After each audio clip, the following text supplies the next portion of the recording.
پیارے آقا صلی اللہ تعالیٰ علیہ وسلم کا شب براءت میں صرف زندگی میں ایک بار قبرستان جانا ثابت ہے، تو پھر ہم ہر سال ہی شب برات کو قبرستان کیوں جاتے ہیں؟ اس حوالے سے رہنما ارشاد فرما دیں۔ اول تو یہ سوال کیا جائے گا کہ یہ کہاں سے معلوم ہوا کہ نبی پاک صلی اللہ تعالیٰ علیہ وآلہ وسلم زندگی میں ایک ہی مرتبہ شب براءت کے اندر یعنی شعبان کی 15ویں شب میں قبرستان گئے، اس کے علاوہ آپ کبھی تشریف لے کر نہیں گئے؟ ذکر ایک مرتبہ ہوا ہے کہ حضرت سیدہ عائشہ رضی اللہ تعالیٰ عنہا کے گھر نبی پاک صلی اللہ علیہ وسلم تشریف فرما تھے، اور رات میں جب ان کی آنکھ کھلی اور وہ نبی پاک صلی اللہ تعالیٰ علیہ وآلہ وسلم کو دیکھنے کے لیے نکلی تو نبی پاک صلی اللہ علیہ وسلم قبرستان کے اندر بقیع کے اندر تشریف فرما تھے۔ تو اس سے یہ تو لازم نہیں آتا کہ نبی پاک صلی اللہ علیہ وسلم اس کے علاوہ کسی شعبان کی کسی اور 15ویں رات کو آپ کبھی قبرستان کے اندر تشریف لے کر نہ گئے ہوں، ایسا تو کہیں نہیں ہے۔ اول تو اس کی دلیل ضروری ہے۔ دوسری بات یہ ہے کہ نبی پاک صلی اللہ تعالیٰ علیہ وآلہ وسلم نے قبروں کی زیارت کا حکم دیا، فرمایا کنت نہیتکم عن زیارت القبور فزوروها، کہ میں نے تمہیں قبروں کی زیارت سے منع کیا تھا لیکن اب تم ان کی زیارت کیا کرو۔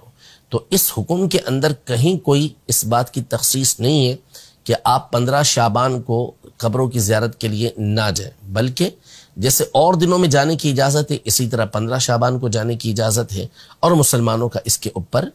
عمل بھی ہے۔ نمبر 3 یہ کہ نبی پاک صلی اللہ تعالیٰ علیہ وآلہ وسلم سے اگر اس بات کو ہم کہتے ہیں کہ ٹھیک ہے اگر ایک مرتبہ بھی جانا ثابت ہے تو جواز بھی ثابت ہو گیا۔ دوسرا، نبی پاک صلی اللہ تعالیٰ علیہ وآلہ وسلم نے جانے کی جو وجہ بیان کی وہ اس رات میں اللہ پاک کی طرف سے ہونے والی جو انعامات کی بارش ہے، اس کے اندر جو مغفرت ہوتی ہے اسے بیان کیا۔ تو کیا وہ صرف اسی 15ویں شعبان کی رات کو تھی یا اور شعبان کی 15ویں راتوں کو بھی اسی طرح بخشش و مغفرت کی بشارتیں موجود ہوتی ہیں؟ جب موجود ہوتی ہیں تو اسی علت کے پیش نظر قبرستان جانے کے اندر کوئی حرج نہیں ہے۔ ایسے بہت سارے افعال نبی پاک صلی اللہ علیہ وسلم کے آپ کو مل جائیں گے کہ آپ علیہ السلام نے وہ عمل ایک ہی مرتبہ کیا، لیکن دیگر دلائل کی روشنی میں علماء نے اس بات کو بیان کیا کہ وہ عمل ہمیشہ کیا جاتا ہے، اور یہ عقلی طور پر بھی ہے۔ جیسے دسترخوان ہے جو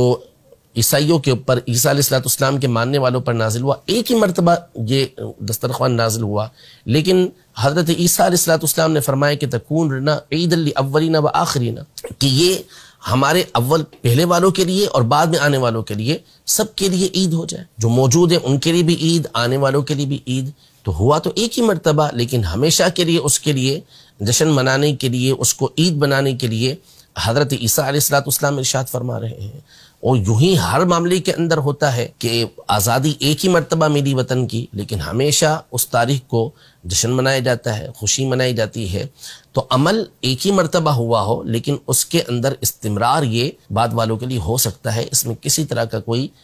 حرج نہیں ہوتا۔